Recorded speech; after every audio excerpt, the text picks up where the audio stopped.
গর্ভাবস্থায় কোনো খাবার এড়িয়ে চলা উচিত।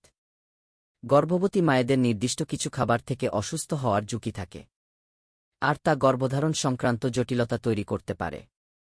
গর্ভধারণকালে আপনাকে যেসব খাবার এড়িয়ে চলতে হবে: কাঁচা, পাস্তুরায়ন ছাড়া দুধ এবং ওই ধরনের দুধ থেকে তৈরি কোমল পনির। এগুলোতে লিস্টেরিয়া নামের এক ধরনের ব্যাকটেরিয়া থাকতে পারে, যা লিস্টেরিওসিস নামের এক ধরনের রোগ তৈরি করতে পারে। মেয়াদোত্তীর্ণ খাবার, কারণ সেগুলোতে ব্যাকটেরিয়া থাকতে পারে। কাঁচা ও পুরোপুরি রান্না না হওয়া মাংসজাত পণ্য যেমন সসেজ ও কোল্ড কাট, এগুলোতে টোক্সোপ্লাজমা গন্ডির মতো পরজীবী এবং সালমোনিলা ও লিস্টেরিয়ার মতো ব্যাকটেরিয়া থাকতে পারে।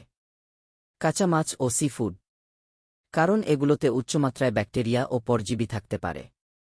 কিছু মাছে উচ্চমাত্রায় পার্দ, মার্কারি থাকে এবং এগুলো এড়িয়ে চলতে হবে। বেশিরভাগ শিকারী মাছ যেমন হাঙ্গর, সোর্ডফিশ, মার্লিন ও কিং ম্যাককেরেলে মার্কারি বেশি থাকে। স্মোকড কিন্তু রান্না না করা মাছ যেমন স্মোকড স্যালমন। রান্না না করা অঙ্কুরিত বীজ, খাদ্যশস্য ও শিম। কাঁচা মূলা, শিম ও আলফালফার বীজ এবং রেডিটুইট সালাদ এসব খাওয়া থেকে বিরত থাকতে হবে, কারণ এগুলোতে লিস্টেরিয়া, সালমোনিলা ও কোলির মতো ক্ষতিকর ব্যাকটেরিয়া থাকতে পারে। কাঁচা বা কম সিদ্ধ ডিম, এতে সালমোনিলা ব্যাকটেরিয়া থাকতে পারে। যকৃত, লিভার ও অন্যান্য অঙ্গের মাংস। যকৃতে প্রচুর পরিমাণে আয়রন থাকলেও এটা গর্ভধারিণী নারীদের খেতে বলা হয় না, কারণ এতে উচ্চমাত্রায় ভিটামিন এ থাকে এবং এই মাংসে বিষক্রিয়ার ঝুঁকি থাকে। গর্ভবতী মার জন্য কিভাবে নিরাপদে খাবার প্রস্তুত করা যায়? খাওয়ার আগে সাবান দিয়ে হাত ধুতে হবে। ব্যবহারের পর সব পাত্র ভালোভাবে ধুয়ে নিতে হবে। মাংস পুরোপুরি রান্না করতে হবে।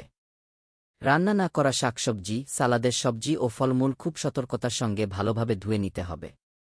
যথাযথ তাপমাত্রায় খাবার সংরক্ষণ করতে হবে। রান্নার পরপরই খাবার খেয়ে নিতে হবে। গর্ভাবস্থায় কতটা বেশি খাওয়া দরকার? প্রথম 3 মাসে আপনার কোনো বাড়তি খাবারের দরকার নেই। দ্বিতীয় 3 মাসে প্রতিদিন আপনার 3-4 ক্যালোরি বাড়তি দরকার হবে। আর শেষ 3 মাসে আপনার প্রতিদিন অতিরিক্ত 4-5 ক্যালোরি দরকার হবে।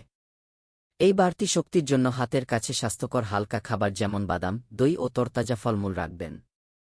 এ বিষয়ে উপযুক্ত পরিকল্পনা পেতে আপনার স্বাস্থ্য সেবাদাতার সঙ্গে কথা বলুন। গর্ভধারণকালে কি ভেজিটেরিয়ান বা ভিগান ডায়েট মেনে চলা উচিত?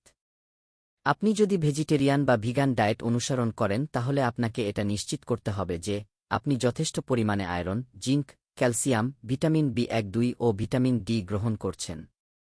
এ বিষয়ে সমাধান পেতে আপনার চিকিৎসক বা রেজিস্টার্ড ডায়েটিশিয়ান বা পুষ্টিবিদের সঙ্গে কথা বলুন।